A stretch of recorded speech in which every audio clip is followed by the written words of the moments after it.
धन्यवाद। नमस्कार।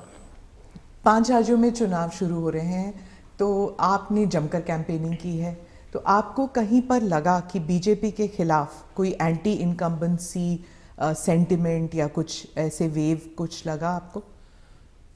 वैसे चुनाव घोषित होने के बाद मैं किसी राज्य का दौरा नहीं कर पाया हूं, क्योंकि इलेक्शन कमीशन ने कुछ मर्यादाएं रखी थी और मेरा प्रयास रहता है कि मैं मर्यादाओं का पालन करूं। लेकिन वर्चुअली मुझे बीच बीच में कार्यकर्ताओं से बातचीत करने का अवसर मिला है। चुनाव का समय हो या न हो, भारतीय जनता पार्टी संगठन में हो या सरकार में हो, हम हमेशा जनता जनार्दन की सेवा में लगे रहते हैं। और जब सरकार में होते हैं तो बहुत अधिक तीव्रता से, अधिक विस्तार से सबका साथ, सबका विकास, इस मूल मंत्र को लेकर के जी जान से जुटे रहते हैं। और मैं इस चुनाव में भी सभी राज्यों में देख रहा हूं कि भारतीय जनता पार्टी के प्रति लहर है। भारी बहुमत से भारतीय जनता पार्टी जीतेगी और भारतीय जनता पार्टी को सेवा करने का मौका इन सभी 5 राज्यों की जनता देगी। और ये भी सही है कि जिन राज्यों में हमें सेवा करने का मौका मिला है, उन्होंने हमें परखा है, हमारे काम को देखा है और उसका परिणाम होगा। पहले के ज़माने में पॉलिटिकल फील्ड में एनालिसिस करते समय एक शब्द पॉपुलर हो चुका है, एंटी इनकम्बेंसी। मैं समझता हूं कि हमारे देश में वक्त बदला, लेकिन कभी कभी टर्मिनोलॉजी नहीं बदली। और ये कारण ये है कि पहले जो सरकारें चलती थी वो फाइलों पे हस्ताक्षर करना, मनमर्जी के लोगों की फाइल को प्रायोरिटी देना, योजनाएं चुनाव को केंद्र में रख के घोषित करना और कभी कभी जाकर के फीते काट के चले आना, शिलान्यास करके चले आना। डिलीवरी के तरफ कभी योगदान उनका ध्यान नहीं रहता था। उनको लगता था घोषणा हो गई, यानी विज्ञान भवन में दिया जलाया तो उनको लगता था काम हो गया। और जब लोगों को काम नजर नहीं आता है और घोषणाएं बार बार सुनने को मिलती हैं, तब एंटी इनकम्बेंसी का जन्म होता है। लेकिन जब काम करने का प्रयास दिखता है, दिन रात की मेहनत दिखती है, आसपास में कुछ न कुछ पॉजिटिव होता हुआ दिख रहा है, तो फिर एक विश्वास बनता है कि वहाँ हो रहा है तो कल मेरे यहाँ भी होगा। गरीब को घर उसको मिल गया तो कल मुझे भी गरीब हूँ, मेरा घर इस बार लाइन नंबर नहीं लगा लेकिन कल मुझे मिलेगा। ये विश्वास पैदा होता है। और इसके कारण भारतीय जनता पार्टी के कल्चर में जहाँ भी हमें स्थिरता के साथ काम करने का मौका मिला है, वहाँ एंटी इनकम्बेंसी नहीं, प्रो इनकम्बेंसी का माहौल होता है। और भारतीय जनता पार्टी हमेशा प्रो इनकम्बेंसी को लेकर के चुनाव में अधिक ताकत से उभर करके आती है। पर उत्तर प्रदेश में एक खासियत रही कि एक ही पार्टी को दोबारा चांस नहीं देते हैं, मौका नहीं मिलता है। लेकिन आपको लगता है कि इस बार जो है, क्योंकि 3 चुनावों में उन्होंने बीजेपी को वोट दिया है, 2014 में, 17 में, 20 में आपको वोट दिया, तो आपको क्या लगता है कि आपने ही बहुत अच्छे ढंग से इस बात को कह दिया है कि 2014 में हमें वोट मिला, फिर 2017 में मिला, 19 में, हाँ, फिर 2019 में मिला, यानी 3 बार मिला। मतलब जो पुरानी थियरी है, एक बार आओ एक बार जाओ वाला, उत्तर प्रदेश ने पहले ही नकार दिया है। जब पहले ही नकार दिया है तो अब क्यों आगे बढ़ाएगा? भारतीय जनता पार्टी ने अनुभव किया है कि हमें 14 में स्वीकार किया, फिर काम देखा, 17 में स्वीकार किया। काम देखा 19 में स्वीकार किया, काम देखा 22 में स्वीकार करेंगे। जी। सभी तस्वीरों में जो पोस्टर्स छपती हैं उनमें मोदी जी की तस्वीर होती है और योगी जी की। जहां पर चीफ मिनिस्टर कैंडिडेट है वहां पर चीफ मिनिस्टर कैंडिडेट का होता है, नहीं तो मोदी जी की तस्वीर होती है हर जगह। तो अगर क्या हम ये मान के चल सकते हैं कि जो राज्य के चुनाव होते हैं एक किस्म से एक रेफरेंडम है सेंटर की पॉलिसीज को भी, सिर्फ स्टेट की नहीं, सिर्फ सेंटर की भी पॉलिसीज? आप देखिए, भारतीय जनता पार्टी एक कलेक्टिव लीडरशिप में विश्वास करती है, सामूहिकता में विश्वास करती है और हम स्तर पर सामूहिक रूप से काम करने के आदी हैं। वो तस्वीर प्रधानमंत्री की नहीं है, वो भारतीय जनता पार्टी के कार्यकर्ता की तस्वीर है जिसको नरेंद्र मोदी कहते हैं। और कार्यकर्ताओं के साथ मेरा खड़ा रहना मेरे लिए गर्व का विषय होता है। अगर मेरे साथी कार्यकर्ताओं के बीच में मेरी भी फोटो होती है तो मैं भी उन कार्यकर्ताओं जैसा लगता हूँ। मुझे लगता है हाँ, मैं भी इन्हीं के बराबर हूँ, मैं किसी से ऊपर नहीं हूँ, किसी से आगे नहीं हूँ। तो मेरे लिए तो उस फोटो का मतलब इतना ही होता है। और देश की जनता भी ऐसे, ये जो फैशन हो गई है कि हर चुनाव या ना फलाने का, हर चुनाव ढीकने का, मैं समझता हूँ ये चुनाव हमारे कार्य का है, हमारे आचार विचार का है, हमारी नीतियों का है और सबसे ज़्यादा हमारी नीयत का है।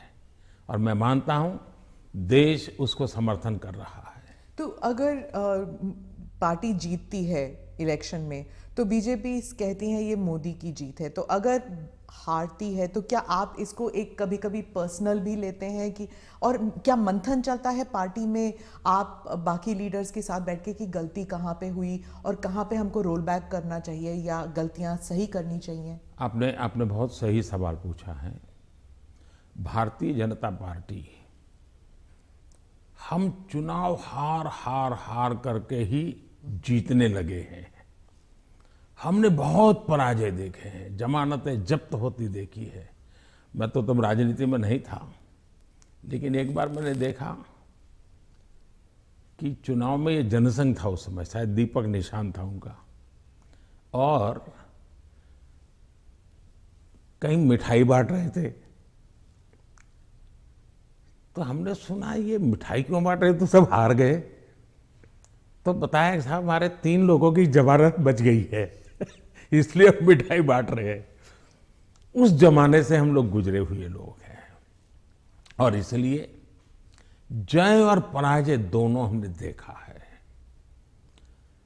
हम जब विजयी होते हैं तो हमारी कोशिश ये है कि हम ज़्यादा से ज़्यादा जमीन से जुड़े, जमीन के साथ जितना गहरा नाता बनता जाए हम बनाएं। हम जब चुनाव जीतते हैं तो हम लोगों के दिल जीतने के काम में कभी कमी नहीं आने देते। हमारे लिए हर पल, हर दिन, हर योजना, हर काम जनता जनार्दन के दिलों को जीतना, और दिल तब जीते जाते हैं जब उनको समाधान होता है, संतोष होता है। तो हम हमारी शक्ति उसी में लगाते हैं और हम बहुत कॉन्शियसली प्रयास करते हैं कि जीत हमारे सर पे न चढ़ जाए, हमारे दिमाग में वो सवार न हो जाए, और इसलिए हम धरती पर रहते हैं। जहाँ तक पराजय का सवाल है, हम पराजय में भी आशा को खोजते रहते हैं। हम निराशा में डूब करके इसने किया, उसने किया, इसको वो ये करो, डिकना करो, फलाना करो, इस चक्कर में नहीं पड़ते। हम सोचते हैं कि सामने वाले की रणनीति क्या थी, उसके तौर तरीके क्या थे, वो लोगों को गुमराह करने में क्यों सफल हुआ, हमारी बात को हम कैसे पहुंचाएंगे। हम औरों का भी अभ्यास करते हैं, हमारा भी अभ्यास करते हैं, हम स्थितियों का भी अभ्यास करते हैं, हम उस प्रकार के योजनाओं का भी अभ्यास करते हैं और फिर हम आगे की रणनीति बनाते हैं। हम हर चुनाव से सीखते हैं, चुनाव जय का हो या चुनाव पराजय का हो। हमारे लिए चुनाव एक प्रकार से ओपन यूनिवर्सिटी है जिसमें हम नए रिक्रूटमेंट के लिए अवसर भी मिलता है और अपने आप को तराशने का भी अवसर मिलता है। तो हम चुनाव को एक प्रकार से हमारा एजुकेशन का पीरियड मानते हैं। आप योजनाओं की बात कर रहे थे। अखिलेश जी कहते हैं कि उत्तर प्रदेश में कोई योजनाएं आपकी नहीं थी, माने बीजेपी की नहीं थी, वो उनकी अपनी योजनाएं हैं। आप अपना अमली जामा पहनाते हैं और आप अपनी उपलब्धि बताते हैं उसे। मुझे बहुत आनंद होता है जब ये सुनता हूं तो। योगी जी की इतनी मेहनत और इतनी सफल योजना, उसको साकार करना और उसको कभी कोई एनकैश करने के लिए इधर उधर की बातें करता है, तो मैं उसमें से एक अर्थ ये निकालता हूं कि योगी जी की ये योजना इतनी अद्भुत है, असंभव को उन्होंने संभव करके दिया है, तभी जाकर के विरोधी भी उसको कैश करने के लिए मैदान में उतर पड़े हैं। वरना विरोधी विरोध करता, कैश करने के लिए मैदान में उतरा है, मतलब योजना अच्छी है, योजना सफल है और सफल तरीके से समय सीमा में उसको पूरा किया है। और एक प्रकार से मैं इसको योगी जी की क्रेडिट मानता हूं। दूसरा विषय है, हमारे देश में एक कल्चर चला कि राजनेता और सरकारों का काम क्या, हर चीज पे हाथ डाल देना, बोलते रहना, ये करेंगे वो करेंगे, ये करेंगे वो करेंगे, कभी इसके में। और कोई चीज दुनिया में उन्होंने छोड़ी नहीं है। कोई नेता मिल जाएगा, वो कहेगा हम चंद्र पर मानवी भेजने वाले हैं। कोई नेता मिल जाएगा, उसने कभी कहा होगा कि हम चंद्र पर व्यवस्थाएं खड़ी करने वाले हैं। और 100 साल के बाद भी, 50 साल बाद, 30 साल भी कोई कर देगा तो वो कहेंगे हाँ देखो हमने उस समय कहा था। तो ऐसे लोग तो बहुत मिल जाएंगे। आपने क्राइम फ्री उत्तर प्रदेश का जिक्र किया है आपने भाषणों में, पार्लियामेंट में भी आप कर रहे थे। आपने कहा कि समाजवादी पार्टी जो है वो दंगाइयों की पार्टी है, आपने, और योगी जी ने कहा कि गुंडे हैं उस पार्टी में। तो क्या आप, और समाजवादी पार्टी कहती है कि उनकी खामियां हैं और इसलिए वो हम पर एलिगेशंस करते हैं। क्या आप ये आप कैटेगोरिकली कह सकते हैं कि यूपी जो है वो क्राइम फ्री की तरफ बढ़ रही है और ये हो सकता है, संभव है? पहली बात है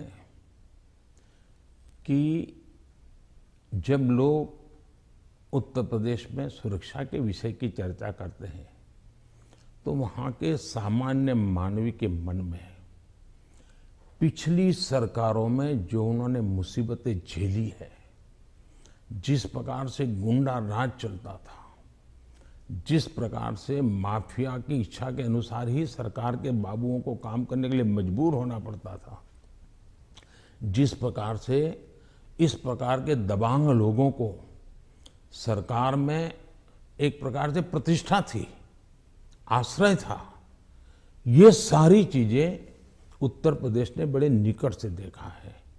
बहन बेटी घर के बाहर नहीं निकल पाती थी, ये उत्तर प्रदेश ने देखा है।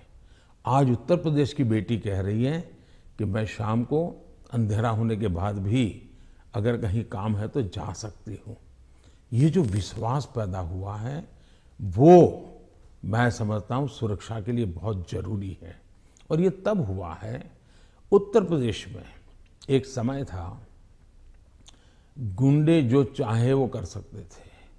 आज स्थिति ये है कि उनको हाथ जोड़ के कहना पड़ता है कि यहाँ बाहर मुझे रहना नहीं है, या तो मुझे जेल में ही रखो ताकि वहाँ थोड़ी बहुत तो मेरी जिंदगी बच जाएगी, क्योंकि मेरे पाप।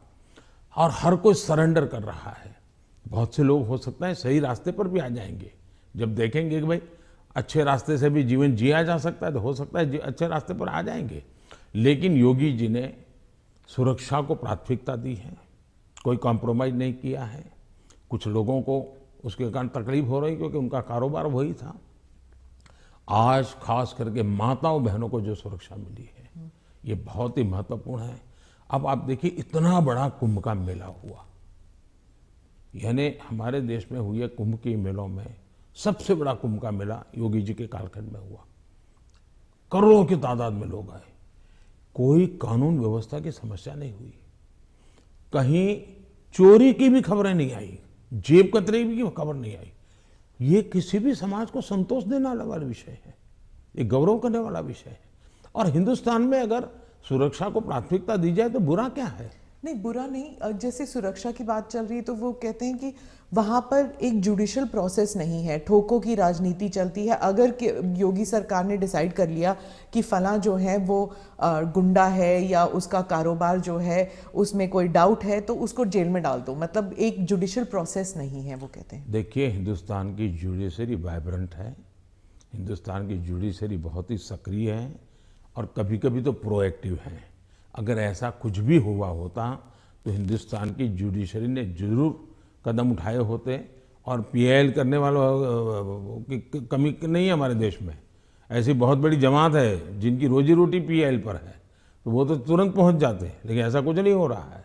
मतलब वो न्यायिक प्रक्रिया के आधार पर काम करते हैं। पर जैसे जैसे लखीमपुर खेरी का इंसिडेंट हुआ था, और वो टेनी अभी भी जो हैं वो he still an important person BJP के लिए, तो ऐसे कई इंसिडेंट्स हैं उसको लेकर जो वहाँ पर जो समाजवादी पार्टी है it has been successful in saying कि अगर कोई बीजेपी के साथ है तो वो वाइट वॉश हो जाते हैं उनके सारे क्राइम्स। मैं यही तो कह रहा हूँ कि सुप्रीम कोर्ट जो कमेटी बनाना चाहती थी, राज्य सरकार ने सहमति दी।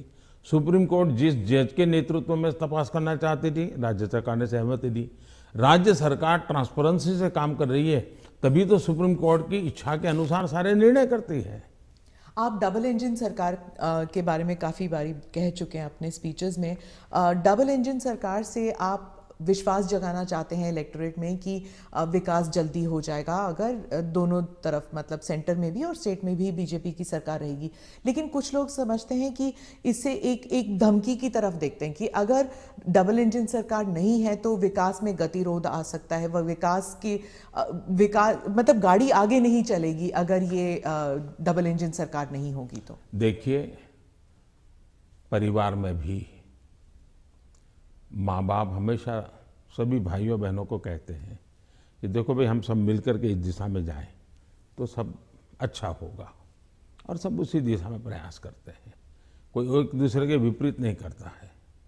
इतना बड़ा देश है, अगर हम एक दूसरे से विपरीत करेंगे तो हमारे संसाधनों नष्ट हो जाएंगे, हमारे देश की भलाई करने की गति रुक जाएगी।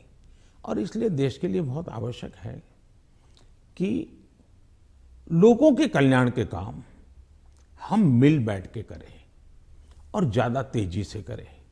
और उसमें भी अगर हम राजनीति करने जाएंगे, मेरा राज्य है, मैं मेरी मर्जी से करूंगा, ऐसा करेंगे तो कितना नुकसान होता है। मैं एक योजना बताता हूं। अब जैसे आयुष्मान भारत योजना, आयुष्मान भारत योजना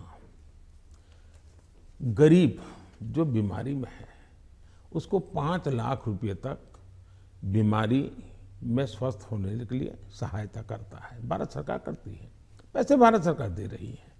राज्यों को तो लेना है, देना कुछ नहीं है। कुछ राज्यों में अपनी अपनी योजनाएं हैं, हमें कोई इससे इतराज भी नहीं है। हम नहीं कहते कि योजना बंद करो, लेकिन इससे फायदा ये होता है कि मान लीजिए उत्तर प्रदेश का कोई नागरिक है और केरल गया हुआ है और वहां उसको कुछ हो गया, तो ये योजना ऐसी है कि केरल में भी उसको ट्रीटमेंट मिलेगी। उसको उत्तर प्रदेश में ही बीमार होगा तो लाभ होगा ऐसा नहीं, केरल में भी। इसका मतलब कि आयुष्मान भारत योजना से जोड़ना मतलब दोनों इंजन जुड़ जाएंगे तो गरीबों को लाभ होगा कि नहीं होगा। लेकिन कुछ राज्य ऐसे हैं जिनको लगता है नहीं, हम आयुष्मान भारत से नहीं जोड़ेंगे। दिल्ली में क्या ऐसी सरकार है। अब दिल्ली का नागरिक हिंदुस्तान के किसी कोने में जाएगा और वहां कुछ हुआ तो उसको वो लाभ नहीं मिलेगा। अब क्या कारण है कि इसका विरोध किया जा रहा है।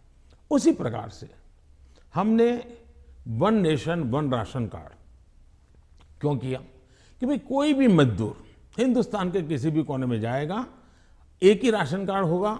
अगर वो महाराष्ट्र में है तो भी उसको फेयर प्राइस ऑफ से उसको अनाज मिल जाएगा। अब 2 राज्य ऐसे निकले जिनको सुप्रीम कोर्ट को डंडा मारना पड़ा, कहना पड़ा कि भाई one nation one ration card गलत क्या है, तुम लागू करो। अब इसलिए हम कहते हैं कि डबल इंजन की सरकार होती है तो गरीबों को सबसे ज्यादा लाभ होता है। अब जैसे जीएसटी कानून आया, पहले हमारे देश में हर जगह पर टैक्सेशन की सिस्टम इतनी अलग अलग थी कि विदेश के निवेशक जो होते थे उनको बहुत दिक्कत होती थी। भाई हमें एक राज्य में अगर कारखाना लगाते हैं तो हमें वहाँ इस प्रकार का प्रॉब्लम होता है, दूसरे में लगाते हैं तो दूसरा होता है। अब जीएसटी होने के कारण उनको भी सहूलत हो गई। तो हम जो ये कह रहे हैं कि भाई डबल इंजन की सरकार, हम ऐसी व्यवस्थाएं करें, अपनी विविधता को बनाए रखना है, भारत की विविधता ही उसकी ताकत है, लेकिन व्यवस्थाओं को भी बनाए रखना है। और इसलिए हम कहते हैं कि जब डबल इंजन लगता है तो ताकत बहुत बढ़ जाती है, हमारी शक्ति वेस्ट नहीं होती है। हमें इसका उपयोग सिर्फ और सिर्फ देश का कल्याण, गरीबों का कल्याण, देश के युवाओं का भला, इतना ही हमारा अर्थ है। आप विविधता की रिस्पेक्ट के बारे में बात करते हैं, लेकिन राहुल गांधी और सिर्फ राहुल गांधी नहीं, स्टालिन, केसीआर, महबूबा, ममता सब कहते हैं कि आपकी पार्टी जो है उस विविधता को रिस्पेक्ट नहीं करती, इसलिए चाहे बंगाल हो या आंध्रा, तमिलनाडु, केरला और कश्मीर, इन सभी राज्यों में बीजेपी कहीं घुस भी नहीं सकती है, सरकार बना नहीं सकती है, क्योंकि एक सेंट्रिस्ट, एक स्ट्रांग व्यू पॉइंट वाली पार्टी है जो रीजनल एस्पिरेशंस को नहीं समझती। पहली बात ऐसी है कि भारतीय जनता पार्टी एक ऐसी पार्टी है जिसका ये मत है कि देश के विकास के लिए हमें रीजनल एस्पिरेशंस को एड्रेस करना ही चाहिए। और देश में मैं पहला मुख्यमंत्री हूं जो इतने लंबे समय तक राज्य का मुख्यमंत्री रह करके आया हूं, और इसलिए राज्य के एस्पिरेशंस क्या होते हैं, राज्य की आवश्यकताएं क्या होती हैं, इसका मुझे भली भांति समझ है। और इसी के कारण हम हिंदुस्तान के सभी राज्यों की भला, अब देखिए मैं दुनिया के मेहमान आते हैं तो पहले उनको दिल्ली में ही आना और जाना हो जाता था, मैं ऐसा नहीं करता हूं। आप ट्रंप को ले गए गुजरात? मैं उनको अलग अलग जगह पर, मैं चाइना के राष्ट्रपति को ले गया तमिलनाडु, मैं फ्रांस के राष्ट्रपति को ले गया उत्तर प्रदेश, मैं जर्मन चांसलर को ले गया कर्नाटका, और तब तो कांग्रेस की सरकार थी। किसकी सरकार? इस देश की शक्ति को उभारना, इस देश के हर राज्य को प्रोत्साहन मिलना, यही हमारा काम होता है। अब यूएन में जाकर मैं तमिल भाषा में कोट करता हूं तो दुनिया को गर्व होता है कि भारत के पास दुनिया की सबसे पुरानी भाषा है, पहले कोई बोलता ही नहीं था। और इसलिए तो मैं हर एक को साथ लेकर के चलने का प्रयास करता हूं, और मैं मानता हूं वही रास्ता है। हम विविधता में एकता के दर्शन करते हैं, लेकिन आज दुर्भाग्य से कुछ नेता अपने निजी स्वार्थ के लिए विविधता को एक दूसरे के साथ विरोध के लिए सीड्स के रूप में उपयोग कर रहे हैं। ये बहुत बड़ा दुर्भाग्य है। हमें विविधता में से एकता को पनपाना है। तो आप कह रहे हैं इससे अलगाववाद बढ़ेगा? पिछले 50 साल का अनुभव यही है, उन्होंने यही किया है, हर चीज पे देश को बांटो, राज करो, और उसी में से अलगाव पैदा होता है। लेकिन भारत का चरित्र ये नहीं है, भारत के नागरिकों का चरित्र ये नहीं है। आप इसको एक do you see it as a threat कि अगर इसे अभी नहीं रोका जाएगा तो सेपरेटिस्ट एलिमेंट्स आ जाते हैं कि जैसे अगर कश्मीर का अलग बात है, नॉर्थ ईस्ट की बात अलग है, लेकिन अगर आप द्रविड़ मूवमेंट को देख लेंगे या कहीं और राज्य में देख लेंगे, अगर रीजनल एस्पिरेशंस को बढ़ाया जाता है तो क्या एक यूनिटी फैक्टर में कोई देखिए हमने दरार पड़ सकता है? मैं बताता हूँ काम करने का तरीका कैसे होता है। हमारा ये मत है सामाजिक न्याय। भारत जैसे देश में इतनी विविधता भरा समाज व्यवस्था, और अगर सामाजिक न्याय के सिद्धांत में हम थोड़ा सा भी ऊंचे नीचे करेंगे तो हमारे देश को बहुत नुकसान होगा। इसलिए समाज का छोटे से छोटे तबके के व्यक्ति को भी विकास में पूरा सहयोग मिलना चाहिए और विकास के लिए अवसर मिलना चाहिए। जैसे समाज के अंदर सामाजिक न्याय की आवश्यकता है, वैसे ही राष्ट्र में भी कोई एक इलाका बहुत आगे बढ़ जाए और कोई इलाका पीछे रह जाए तो कभी भी देश का भला नहीं होगा। हमारे यहाँ सर्वांगीण विकास होना चाहिए, सर्वसमावेशक विकास होना चाहिए, सर्वस्पर्शी विकास होना चाहिए, सर्वहित में विकास होना चाहिए। और इसलिए हम एक विषय लेकर के आए जिसमें भी मैं देख रहा हूं कि सभी राज्य हमारे साथ मिलकर के कंधे से कंधा मिलाकर के काम कर रहे हैं। एक राज्य नहीं कर रहा है, ये दुर्भाग्य है, बाकी सब राज्य कर रहे हैं। क्या है, हमने देखा कि हिंदुस्तान में 100 से थोड़े ज़्यादा कुछ जिले ऐसे हैं कि जो राज्य की एवरेज से भी बहुत पीछे हैं। हर प्रकार से वहाँ का धन तो सब राज्य जिलों को समान मिलता है, तो ऐसा क्यों होता है? गवर्नेंस के प्रॉब्लम, योजनाओं का अमलीकरण नहीं। हमने ऐसे जिलों को एस्पिरेशनल जिलों के रूप में आइडेंटिफाई किया और राज्य सरकारों की सहमति से किया। करीब 110-115 जिले हैं और उस पर हमने स्पेशल फोकस किया। मैं खुद जिलों से बात करता हूँ, उन जिलों में कल्याणकारी योजनाएं ज़्यादा से ज़्यादा पहुँचे। मैं राज्य सरकारों को प्रार्थना करता हूँ कि वहाँ यंग अफसरों को लगाइए, IAS अफसरों को, प्रमोटेड अफसरों को या रिटायर्ड एज वाले लोगों को वहाँ मत भेजिए, यंग लोगों को लगाइए। और मैंने देखा कि सभी राज्यों ने मेरी इस बात को माना, यंग अफसरों को लगा। दूसरा, मैंने कहा बार बार ट्रांसफर मत कीजिए, उनको वहाँ रहने दीजिए 3 साल, उनको कहिए कि तुम काम करो, बाद में तुम्हें अच्छा पोस्टिंग देंगे। सभी राज्यों ने मेरी मदद की और आज ये जो एस्पिरेशनल डिस्ट्रिक्ट है वो राज्यों की एवरेज से भी कुछ तो आगे निकल रहे हैं, कई पैरामीटर में आगे निकल रहे हैं। अब देश का भला हो रहा है। तो मेरा फेडरलिज्म में छोटे से छोटी इकाई का भी भला हो। अब जैसे ऑप्टिकल फाइबर नेटवर्क हिंदुस्तान के हर गांव में जाना चाहिए। हम लगे हैं, पैसे लगा रहे हैं, पूरी ताकत लगा रहे हैं। क्यों? हमें तो पूरे देश को ऊपर लाना है। यही तो रीजनल एस्पिरेशंस को एड्रेस करने का हमारा तरीका है। ये बात चलती है कि ये मोदी दी एडमिनिस्ट्रेटर है। अब अगर आप मोदी द पॉलिटिशियन के बारे में बात करूं तो जो पोलराइजेशन हमारे सोसाइटी में है वो हर इलेक्शन में उभर कर आती है, जाति के नाम पर हो या धर्म के नाम पर हो। कोई ना कोई किस्सा जरूर हो जाता है इलेक्शन से पहले।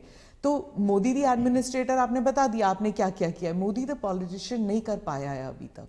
पहली बात है कि भारतीय जनता पार्टी, उसका मंत्र है सबका साथ, सबका विकास, सबका विश्वास और सबका प्रयास। हमने हमारे इन सिद्धांतों को कभी बदला नहीं है। आपने मेरे मुंह से सैकड़ों बार इसको सुना होगा और मैं तो देख रहा हूं इन दिनों दुनिया के देश भी मेरे इस वाक्य का अपनी भाषा में ट्रांसलेशन करके सुनाते हैं कि मोदी इन सिद्धांतों पे काम करते हैं। और इसलिए हम मानते हैं कि सबका साथ, यही हमारा मंत्र रहा, हम करते हैं। समाज व्यवस्था तो है ही है, इसको तो कोई नकार नहीं सकता है। लेकिन हैरानी तब होती है जब मैं देख रहा हूं मीडिया में हम समाज को कोई दबा कुचला वर्ग हो, उसकी चिंता हमको करनी चाहिए, क्यों नहीं करनी चाहिए। लेकिन हम कहेंगे भाई इस समाज में अगर पंथ के आधार पर देखें तो इस संप्रदाय में इस प्रकार की जाति व्यवस्था का वर्णन करेंगे और इस समाज में हम कभी नहीं करेंगे। क्या वहाँ भी समाज के और वर्गों में जातियाँ नहीं हैं, ऊंच नीच नहीं है, वहाँ पर बैकवर्ड नहीं। अब जैसे मेरे यहाँ गुजरात में मुस्लिम संप्रदाय में मैं समझता हूँ कि 70 जातियाँ ऐसी हैं जो ओबीसी हैं और मेरे गुजरात में जब मैं था उनको ओबीसी की कैटेगरी में बेनिफिट मिलता था। लेकिन कभी मैं मीडिया में नहीं देख रहा हूँ कि भाई वहाँ कितने ओबीसी को टिकट मिला, वहाँ कितने पिछड़ों को टिकट मिला, कुछ नहीं। तो ये इस प्रकार की राजनीति कौन करते हैं जी? क्या इससे बाहर आना चाहिए कि नहीं आना चाहिए? हम टिकट देंगे तो भी जाति के आधार पर बंटवारा शुरू कर देते हैं, इसी भाषा में वर्णन करते हैं। किस जाति का कितना वोट मिलेगा ये भी कह रहे हैं। हम ये सारी भाषा को बदलना चाहिए और इसलिए सबका साथ, सबका विकास, हम उसी मंत्र को लेकर के चलना चाहते हैं ताकि हमारा मत है कि देश की एकता देश को आगे ले जाने के लिए बहुत आवश्यक है। पर जो अल्पसंख्यक हैं वो दरार में गिर जाते हैं, वो जो फिशर्स होते हैं उनमें गिर जाते हैं। जो वो आपने तो कई सारे उदाहरण दे दिए जहां पर वो जैसे आपने कहा कि कार्ड यहाँ पर भी इस्तेमाल हो सकता है, वहां पर भी इस्तेमाल हो सकता है, बहुत सारी योजनाएं हैं। लेकिन जब ऐसे पोलराइजेशन की जो किस्से हो जाते हैं तब क्या होता है, मीडिया में भी आ जाता है, और जब मीडिया में आता है minorities are not safe in India, international media में भी आ जाता है। जो पूंजी निवेश करना चाहता है बाहर बैठ के, वो सोचता है यहाँ पॉलिटिकल अनरेस्ट है, मैं क्यों यहाँ पर पैसे लगाऊं। तो एक आज विश्व में भारत ने अपनी एक अच्छी पहचान भी बनाई है और वो मीडिया की ताकत से भी आगे निकल गई है। अब जहां तक मीडिया का सवाल है, वो क्यों ऐसा करते हैं, किसके कारण करते हैं, किसके लिए करते हैं, किसके कहने से करते हैं, किसके दबाव में करते हैं, ऐसे विषयों पर मेरा टिप्पणी करना उचित नहीं है। लेकिन मेरा इतनी समझ जरूर है कि मीडिया वर्ल्ड में भी एक बहुत बड़ा कंपटीशन है। उनको भी टिकने के लिए, अपने व्यापारिक हितों के लिए भी बहुत जिद्दोजहद करनी पड़ रही है। वो भी एक एलिमेंट है, मीडिया की कुछ मजबूरियां भी हैं उनकी। इस सब के बावजूद भी हमारी बात दुनिया में पहुंची है, इन्हीं लोगों के माध्यम से पहुंची है, क्योंकि अच्छे लोग भी हैं, नहीं ऐसा नहीं है। जहां तक विदेश का मीडिया का कुछ सवाल है, दुनिया में मैंने देखा है कि कोई ही देश होगा, रेयर एक्सेप्शन, मैं भारत की बात नहीं कर रहा हूं, मैं बाहर की बात कर रहा हूं, कि जहां का मीडिया अपने देश के हितों के खिलाफ कुछ करता हो, कभी नहीं करते। तो कभी कभी ये मीडिया हाउस भी उनके देश के हितों के लिए भी, देशों के बीच की जो स्पर्धा होती है तो एक लाइन ड्रॉ करते हैं, तो उनकी एक अपनी दुनिया है, चलने दीजिए। लेकिन आप देखिए क्या कारण है कि आज सबसे ज्यादा एफडीआई है भारत में, क्या कारण है सबसे ज्यादा एफआईआई है, क्या कारण है इतना निवेश आ रहा है, क्या कारण है कि जब आयुष्मान कोरोना आया, दुनिया के 150 के करीब देश भारत की दवाई के लिए, मुझे लगातार हिंदुस्तान, दुनिया के मैक्सिमम लोगों ने मुझ पर टेलीफोन करके दवाइयाँ मांगी होगी। तो भारत की प्रतिष्ठा है तभी तो कर रहे हैं। और इसलिए ये जो हम 24 घंटे हेडलाइन के भरोसे राजनीति करते हैं, उनकी मजबूरियां होगी। मैं तो दुनिया के लोगों के सामने सत्य लेकर के जाता हूं, सच्चाई पहुंचा के रहता हूं और दुनिया को भारत की तरफ आकर्षित कर रहा हूं। और पीएलआई इसके अभी अभी हम लाए, कितना बड़ा रिस्पांस मिल रहा है जी, कितना समर्थन मिल रहा है। समाजवाद के बारे में आपने कहा कि जो समाजवादी पार्टी है ये फेक सोशलिस्ट हैं, नकली सोशलिस्ट हैं। तो समाजवादी है कौन फिर उत्तर प्रदेश में? क्योंकि अर्थशास्त्री कहते हैं कि बीजेपी जो है वो पहले इकोनॉमिक पॉलिसीज में राइटिस्ट थी, फिर वो सेंट्रिस्ट हो गई, अब वही समाजवाद बन गए हैं। पहली बात है, भारतीय जनता पार्टी जनसंघ के जमाने से हमारी आर्थिक सिद्धांतों की चर्चा आप सुनोगे तो यही रही है कि हम देश की जनता पे भरोसा करते हैं, देश की जनता के सामर्थ्य पर भरोसा करते हैं। सरकार की नीतियां उनको अवसर देने वाली होनी चाहिए और हम वो नीतियां बना रहे हैं कि उनको सबसे ज़्यादा अवसर मिले। दूसरी बात है, हमारा मत है, गवर्नमेंट है no business to do a business. अब ये कहाँ समाजवाद के साथ बैठता है? ये तो समाजवाद के खिलाफ है। सरकार का काम है गरीब के लिए भोजन की चिंता करो, सरकार का काम है गरीब के लिए घर बनाओ, सरकार का काम है गरीब के लिए शौचालय बनाओ, सरकार का काम है गरीब को पीने का शुद्ध पानी दो, सरकार का काम है गरीब अगर बीमार है तो उसको इलाज की व्यवस्था करो, सरकार का काम है गरीब गांव-गांव तक कुछ रास्ते बनाओ, लोगों को जाने आने की सुविधा करो। सरकार का काम है कि हमारा देश का एग्रीकल्चर ताकत जो है विश्व के बाजार में कैसे पहुंचे, इसके लिए कुछ व्यवस्था करो। छोटे किसान, उसको दरकिनार किया, उसकी चिंता करो। और मेरी प्राथमिकता यही है, मुझे लोगों को घर देना है, मुझे गरीबों को शौचालय देना है, मुझे गरीबों को धुएं से मुक्त करना है, मुझे गरीबों को घर में शुद्ध पीने का पानी पहुंचाना है, मुझे गरीब के बच्चों को पढ़ाना है। अगर कोई इसको समाजवाद कहता है तो मुझे ये समाजवाद मंजूर है, तो वोट क्योंकि होगी मैं समाज के लिए हूं। लेकिन मैं जो चर्चा करता हूं नकली समाजवाद, वो ये है, ये पूरी तरह परिवारवाद है। लोहिया जी का परिवार कहीं नजर आता है क्या? वो भी तो समाजवादी थे। जॉर्ज फर्नांडिस का परिवार नजर आता है क्या? वो भी समाजवाद थे।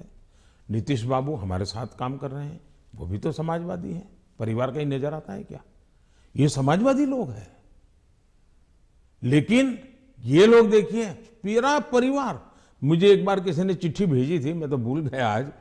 उन्होंने कहा कि इनके परिवार से, ये सपा जो है उत्तर प्रदेश का, 45 लोग ऐसे थे जो किसी न किसी पद पर थे। एक ही फैमिली के 45 लोग। और किसी और ने मुझे कहा कि उनके पूरे परिवार में 25 साल की उम्र के करीब करीब सभी व्यक्ति को चुनाव लड़ने का मौका दिया गया है। क्या ये परिवारवाद का लोकतंत्र के लिए खतरा है? इसलिए मैं कह रहा हूं। तो अखिलेश और जयंत दोनों कहते हैं कि परिवारवाद सिर्फ उनकी पार्टी में नहीं, आपकी पार्टी में भी है। राहुल गांधी भी कहते हैं कि परिवारवाद से जुड़े मतलब सेकंड जनरेशन लीडर्स तो आपकी पार्टी में भी हैं। बहुत बहुत फर्क है। ये फर्क, अच्छा सवाल पूछा आपने। मैं थोड़ा विस्तार से जवाब दूंगा, बुरा मत मानिए। लेकिन देश की जनता को मैं झूठ के सामने सत्य समझाना चाहता हूं। एक परिवार से अनेक लोग जनता के बीच में जाएं, एक परिवार से 2 लोग जाएं, 3 लोग जाएं और जनता उनको चुनाव करके भेजे, वो एक राजनीति का पहलू है। लेकिन दूसरा, एक परिवार के लोग ही उस पार्टी के अध्यक्ष बने, उस पार्टी के ट्रेजरर बने, उस पार्टी का पार्लियामेंट्री बोर्ड बने। पिताजी अगर नहीं कर सकते हैं तो बेटा अध्यक्ष बने, बेटा नहीं कर सकता है और बूढ़ा हो गया है तो उसका बेटा अध्यक्ष करे, पिता नहीं रहे तो पुत्र करे। ये जो विरासत और वारसा बारिश के रूप में चल रहा है, डायनेस्टी के रूप में चल रहा है, कोई डायनेमिक्स है ही नहीं, ओनली डायनेस्टी। ये जब बनता है, पार्टी परिवार की बन जाती है। और आप देखिए हिंदुस्तान की बर्बादी कहां से हो रही है। जम्मू कश्मीर से शुरू करिए, 2 पार्टियां मेन रही वहां, दोनों परिवार की पार्टियां हैं। अभी तक उसका कोई नया नेता देखा ही नहीं। आज देश में जो 18 से 40 साल की उम्र के लोग हैं, उन्होंने इन पार्टियों के जितने नेता देखे, एक ही परिवार के देखे हैं। दोनों पार्टी, पंजाब में देखिए परिवार वाली पार्टी, आप हरियाणा में देखिए परिवार की पार्टी, उत्तर प्रदेश देखिए परिवार की पार्टी, झारखंड देखिए परिवार की पार्टी, आप तमिलनाडु में जाइए परिवार की पार्टी। ये परिवार ही पार्टी चलाता है। परिवार जो चाहे उनका भला। ये लोकतंत्र के लिए बहुत से बड़ा खतरा है। एक पार्टी के 2 लोग अगर एमएलए बन गए, एमपी बन गए, तो वो पार्टी परिवार की नहीं बनी है। और ये दोनों को फर्क समझना होगा। कोई ऐसा कह करके इतने बड़े पाप से भाग जाए, ये नहीं चल सकता है। और मेरा मत है, परिवारवादी पार्टियां लोकतंत्र का सबसे बड़ा दुश्मन है, क्योंकि लोकतंत्र के मूलभूत सिद्धांतों को ही वो नकारता है। दूसरा, जब परिवारवादी राजनीति चलती है, परिवार ही सर्वोपरि होता है। परिवार को बचाओ, पार्टी बचे या न बचे, परिवार को बचाओ, देश बचे या न बचे, ये जब होता है तब सबसे पहले कैजुअलिटी कौन सी होती है? परिवारवादी राजनीति में कैजुअलिटी कौन सी होती है? बेटा जैसा भी होगा लेकिन वही अगला अध्यक्ष बनेगा। तब सबसे बड़ी कैजुअलिटी टैलेंट की होती है।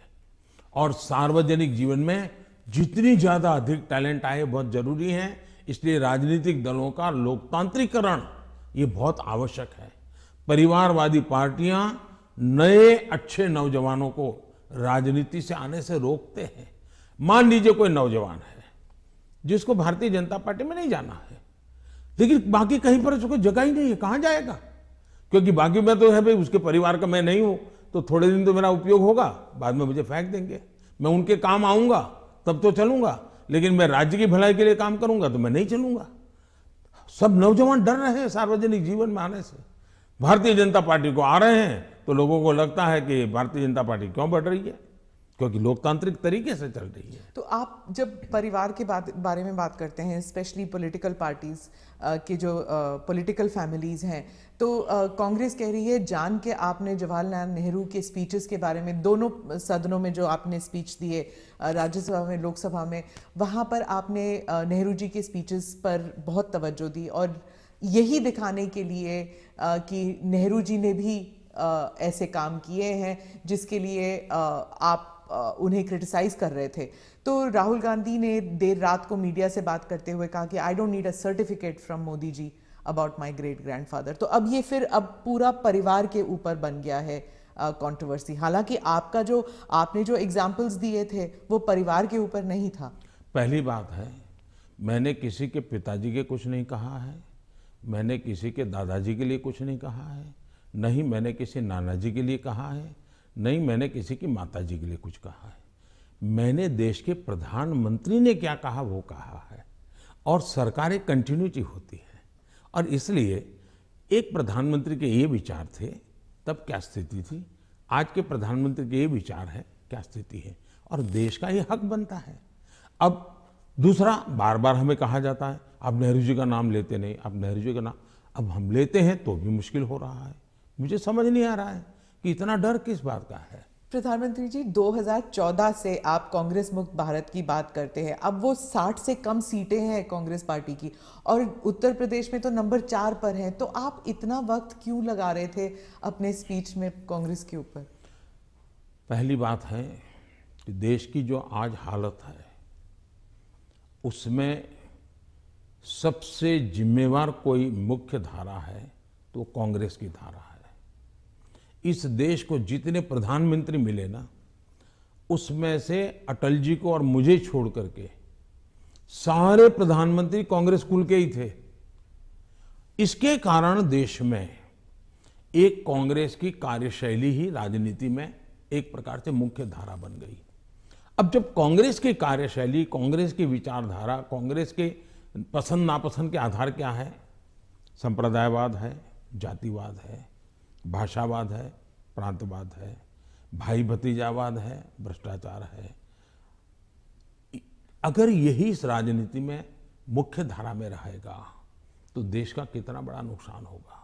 और इसलिए मैं हमेशा कहता हूं कि हमें, और जब मैं कांग्रेस मुक्त भारत कहता हूं तब कांग्रेस की संख्या से मेरा लेना देना नहीं है।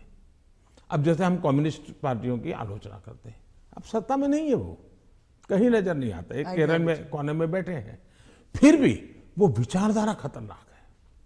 उसी प्रकार से कांग्रेस ने जो राजनीति में की चरित्र की मुख्य धारा बनाई हुई है वो देश को तबाह कर रही है। अगर अच्छी कार्यशैली होती है, अच्छे तौर तरीके होते हैं तो देश आज से पहले बहुत आगे निकल चुका होता। बहुत रुका हुआ, ठहरा हुआ, जनता ने कुछ कर लिया तो कर लिया, ये हुआ है।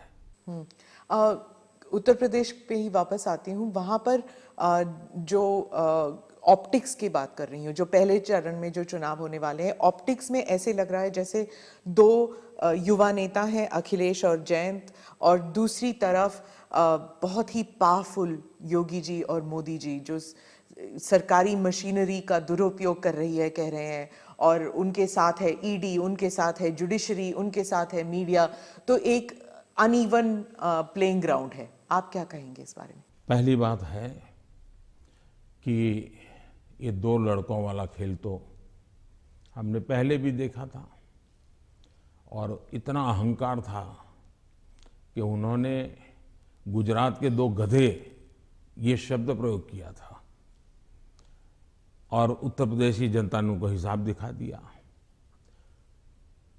और एक बार तो दो लड़के भी थे और एक बुआ जी भी उनके साथ थी, फिर भी उनके हाल नहीं बना, क्योंकि उत्तर प्रदेश इस प्रकार के जोड़ से अगर किसी को 25 साल पर मताधिकार मिलता है, मान लो 25 साल पर चुनाव लड़ने का हक मिलता है, मान लीजिए, मताधिकार तो 18 साल में मिल जाता है, लेकिन 25 साल पर उसको चुनाव, लेकिन कोई पिताजी ऐसा कहे कि देखो मेरा ये बेटा है वो 10 साल का है, ये बेटा है 15 साल का, दोनों 25 के हो गए, उनको चुनाव लड़ने दो, तो कोई लड़ने देगा क्या?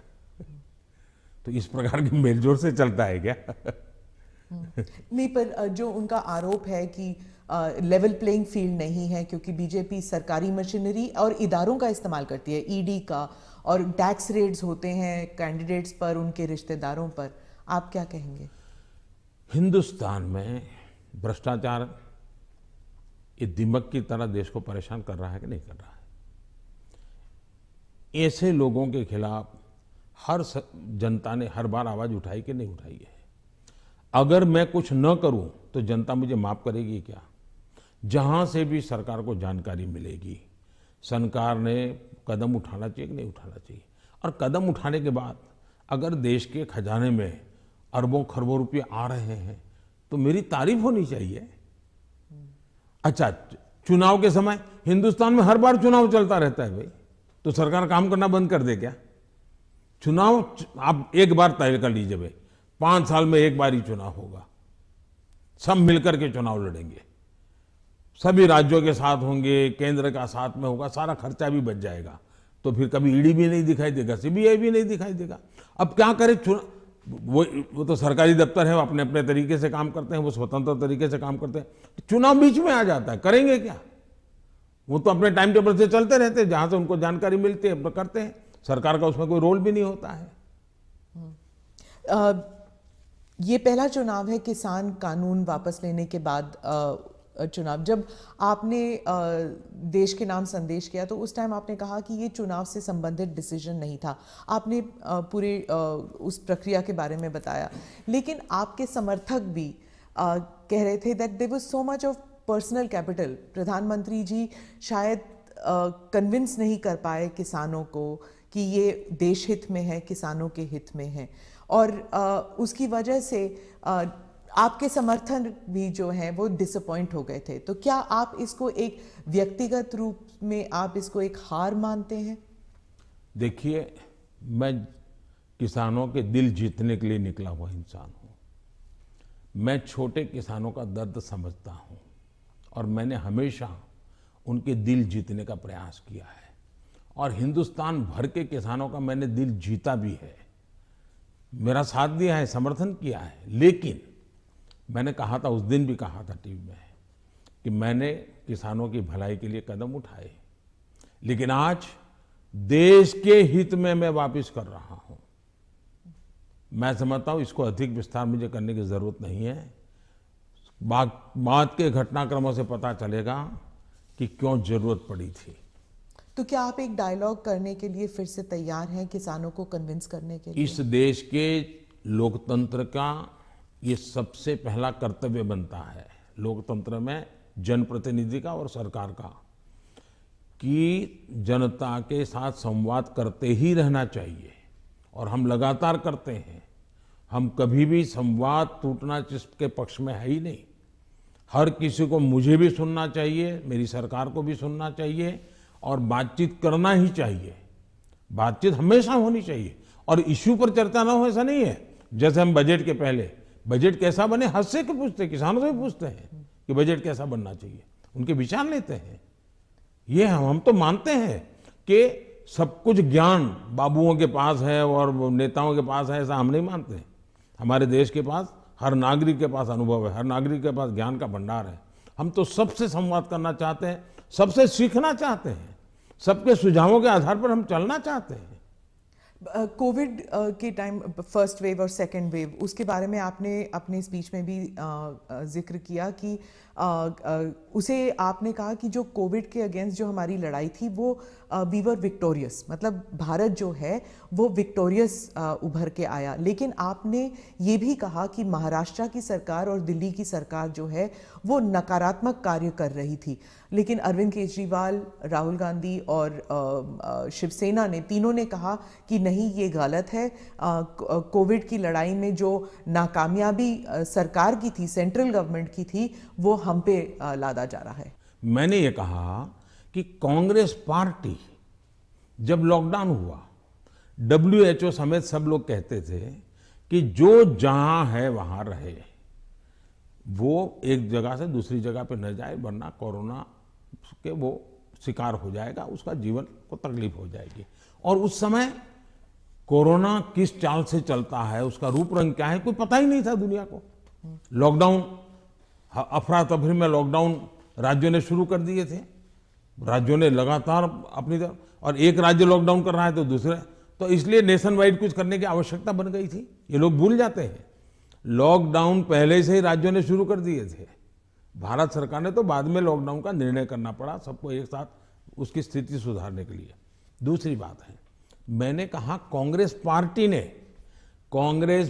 ने फ्री टिकट दे करके लोगों को प्रोत्साहित किया कि आप जाइए। वो टिकट तो दिया उन्हें 500,000 लोगों को, लेकिन हवा बना दी कि जाओ।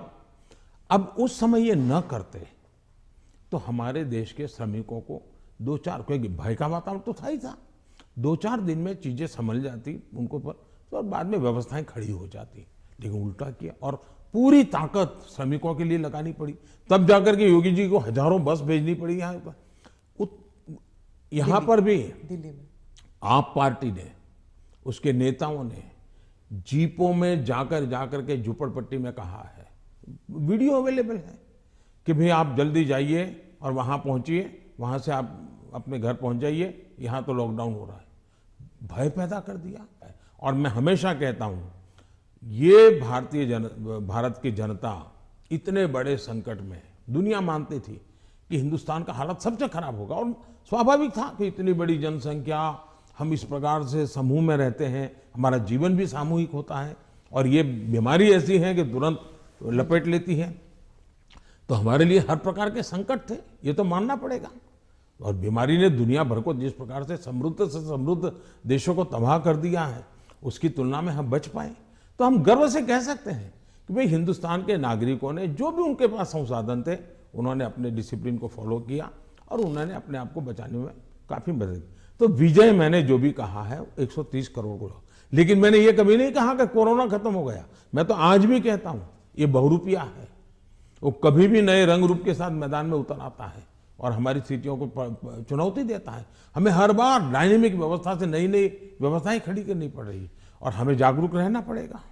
प्रधानमंत्री जी, चुनाव 5 राज्यों में है। अब पंजाब की बात करती हूँ, तो आपको क्या लगता है कि बीजेपी ने जो अपना एलाई खोया है पंजाब में, उसकी वजह से मतलब तीसरी पार्टी आ रही है शायद पंजाब में पहली बार, पर बीजेपी कभी अपना रूट्स बना नहीं सकी उस राज्य में। क्या आप इसको एक राजनीतिक विफलता मानते हैं? मैं समझता हूं कि मेरी पार्टी के जो वरिष्ठ नेताओं ने उस समय जो नीतियां बनाई, जो रणनीतियां बनाई, वो उस समय के लिए बहुत अनिवार्य थी, और उसके कारण पंजाब की एकता, पंजाब के अंदर फिर से एक बार शांति का माहौल बने, पंजाब खून खराबे से बाहर निकले। और मैं मानता हूं कि भारतीय जनता पार्टी ने अपने राजनीतिक स्वार्थ के बजाय पंजाब का हित सुप्रीम माना, और उसने राजनीतिक जो भी कॉम्प्रोमाइज करने की आवश्यकता थी किया, वो बहुत जरूरी था, इसलिए किया। हम पंजाब को खून खराबे से बाहर निकालना चाहते थे, हम पंजाब को शांति देना चाहते थे, और उसके लिए अगर बीजेपी का नुकसान होता है तो होने देंगे, ये हमने होने दिया। बीजेपी तब भी पनप सकती थी, लेकिन हमारे लिए जरूरी था कि हम उस रास्ते पर चले जिसके कारण हम यहाँ पर सुख शांति का माहौल बनाने में हम बहुत बड़ा पॉजिटिव योगदान दे सके, और वो हमने किया, और पंजाब को बाहर निकालना में उस संकट से बाहर आए। जहां तक राजनीति का सवाल है, आज भारतीय जनता पार्टी सबसे अधिक विश्वसनीय पार्टी के रूप में पंजाब में उभरी है। आपने देखा होगा, बहुत बड़े वरिष्ठ लोग, समाज जीवन के वरिष्ठ लोग, जिनका राजनीति से लेना देना नहीं थे, वैसे बहुत बड़ी मात्रा में पिछले दिनों भारतीय जनता पार्टी ज्वाइन किया है। फिर जो राजनीति के बहुत बड़े महारथी हैं, ऐसे लोगों ने भी अपने पुराने दल छोड़ करके भारतीय जनता पार्टी, टिकट दे या ना दे, लेकिन भारतीय जनता पार्टी पंजाब के स्थिरता के लिए, पंजाब के विकास के लिए, पंजाब की शांति के लिए बहुत जरूरी है, और इसलिए पंजाब में भारतीय जनता पार्टी का शासन बनना चाहिए। आज पंजाब से आवाज उठी है, और इसलिए है हम आगे बढ़े हैं। आज दो दल भारतीय जनता पार्टी के साथ जुड़ गए हैं। कैप्टन साहब और ढींडसा साहब बहुत पुराने लोग हैं जो राजनीति के वहाँ महारथी रहे, 3-3 दशक तक जिन्होंने वहाँ की राजनीति को दिशा दी है। ये लोग आज भारतीय जनता पार्टी को पसंद कर रहे हैं और इसलिए मैं मानता हूँ कि भारतीय जनता पार्टी पहले की तुलना में बहुत ही यशस्वी होगी।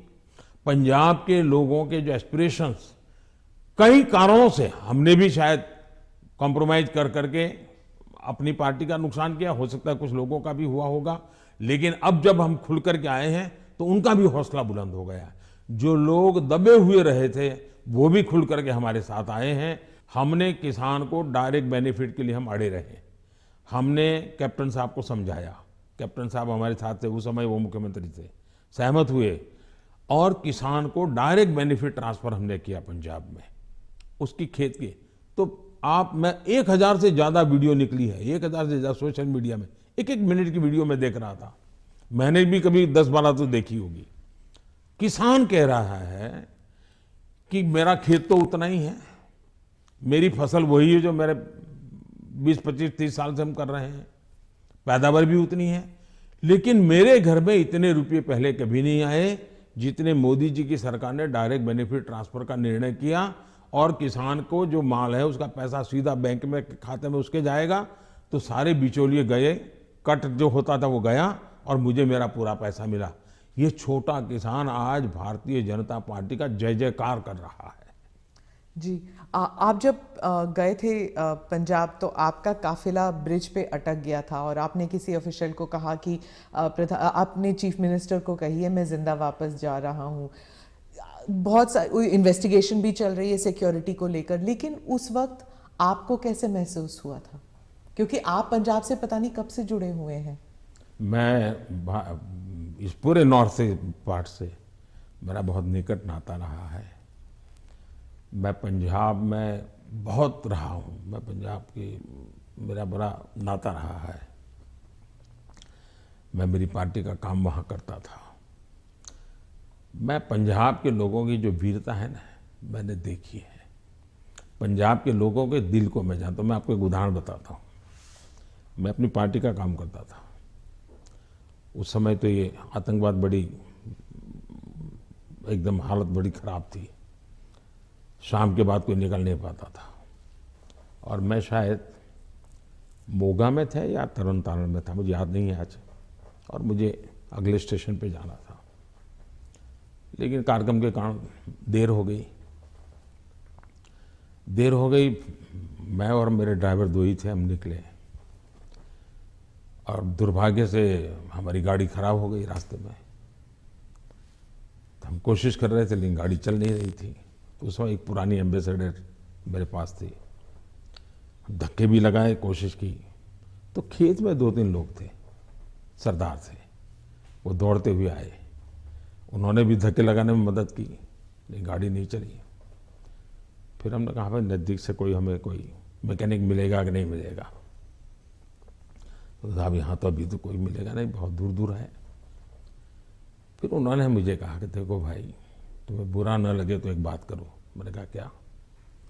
बोले तुम गाड़ी यहाँ छोड़ दो, तुम और तुम्हारा ड्राइवर खेत में हमारे साथ चलो, हमारी वहाँ झोपड़ी है, वहीं खाना खा लो और रात को रुक जाओ। सरदार परिवार, जिस प्रकार से उन्होंने मुझे संभाला, उन्होंने कहा भाई कुछ भी हो तुम सुबह जाना, अब यहीं रुक जाओ। बाद में उनको पता चला मैं तो भाजपा का कार्यकर्ता हूँ। वो कहा ठीक है भाई, तुम भाजपा के हो, कुछ भी हो, तुम आज रात मेरे यहाँ रुको। मैं हैरान हूँ जी, खेत में उन्होंने अपनी जो छोटी सी जगह होती है उसमें रखा, मेरा खान पान की व्यवस्था की और सुबह उनका बेटा जाकर के एक मैकेनिक को ले आया, गाड़ी ठीक की और मैंने पंजाब का ये दिल देखा है जी। इन सरदारों के भावों को जानता हूँ मैं इतने। और मेरे तो गुजरात में, मेरे कच्छ में अंदर इतने मेरे परिवार हैं सरदार। मैंने जब लखपत में गुरुद्वारा का भूकंप में नुकसान हुआ था, मैं वहाँ गया देखने के लिए, मुझे बड़ा दर्द हुआ। तो मैं ऐसे ऐसे कारीगरों को लाया राजस्थान वगैरह बाहर से कि वैसा ही मुझे गुरुद्वारा बना के दो जो गुरु नानक देव जी के जहाँ चरण पड़े थे, बनाया दोबारा।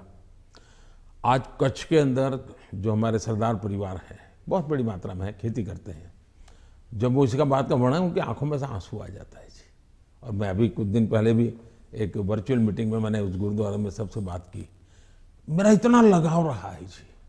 आपने देखा होगा, एक किताब है पढ़ने जैसी है सरकार की, शायद अंग्रेजों के जमाने में जी भी सिख कौम के लिए नहीं हुआ है।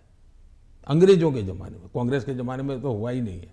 ऐसे अनेक काम मैंने देश के कल्याण के लिए, हमारे सिख भाइयों की वीरता का सम्मान करने के लिए किए हैं। और मुझे गर्व है, चुनाव की जगह पर है, लेकिन मैं मानता हूं ये मेरे देश के वीर जवान है, मेरे देश के सच्चे किसान हैं, उनके कल्याण के लिए मैं जितना कर सकूंगा मैं करता रहूंगा। तो क्या उस दिन आपको ऐसे लगा कि ये राजनीतिक आंदोलन था, इसलिए ऐसे हुआ? ऐसा है कि इस विषय में मैंने पूरी तरह मौन रखा हुआ है, क्योंकि सुप्रीम कोर्ट स्वयं इसको गंभीरतापूर्वक इस बात को देख रही है। मेरा कोई भी वाक्य पूरी जो चल रहा है उस पर प्रभाव पैदा करे, यह उचित नहीं है। जो भी है सुप्रीम कोर्ट के द्वारा जांच कमेटी निकालेगी, जो सत्य होगा देश के सामने आएगा, और हमें तब तक इंतजार करना चाहिए। जी, आपने दोनों स्पीच में, राज्यसभा में भी और लोकसभा में भी, आपने कई बार कांग्रेस पर हमला किया, और कांग्रेस पार्टी कहती है कि आपने राहुल गांधी के जो एलिगेशंस थे, चाहे बेरोजगारी पर हो या भारत चाइना पर हो, आपने उसका जवाब नहीं दिया, उल्टा उन पर वार किया। तो पहली बात यह है कि हमला करने वाली भाषा न मैं जानता हूं, न मेरी वो प्रकृति है, लेकिन तर्क के आधार और तथ्य के आधार पर सदन में मैं कोई बात बताऊं, वो मीडिया के लिए गरम गरम मसाला बनाने के लिए हमारा शब्द उपयोग होता होगा। हम हमला नहीं करते, हम संवाद करते हैं। वाद विवाद भी होता है, टोका टाकी भी होती है, और वो विषय मैं बहुत हंसते हुए इसको स्वीकार करता हूँ। मैं इसके कारण मुझे कोई नाराजगी नहीं होती, और मैंने हर विषय के तथ्य दिए हैं, हर विषय को तथ्यों के आधार पर बात की है। कुछ विषयों पर सदन में हमारे विदेश मंत्रालय ने विस्तार से कहा है, कुछ विषयों पर हमारे रक्षा मंत्रालय ने विस्तार से कहा हुआ है, और कुछ विषयों पर जरूरी जहां था वहां मैंने भी कहा है। और इसलिए इस प्रकार से जो सुनते ही नहीं है, जो सदन में बैठते ही नहीं है, अब उनकी कमेंट पर मैं जवाब क्या दूंगा। आपने कहा कि आपने मन बना लिया है, 100 साल आप पावर में नहीं आना चाहते, तो मैंने भी मन बना लिया। आपने क्या मन बनाया? हमने मन बना लिया है कि अब राष्ट्र को हम उस बुराइयों की तरफ जाने नहीं देंगे। हम देश में जनहित के लिए जीने वाले, जनहित के लिए जूझने वाले, जनता जनार्दन के सपनों को पूरा करने वाली व्यवस्थाओं को ही बनाएंगे, उसी को बढ़ाएंगे, उसी को चलाएंगे, जरूरत पड़ेगी तो उसको साथ देंगे। यही हमारा रहेगा रास्ता। हम जो देश को तबाही के रास्ते पर ले जाने वाले जितने तरीके हैं वो नहीं आने देंगे। ANI के साथ बात करने के लिए धन्यवाद। बहुत बहुत धन्यवाद। नमस्कार।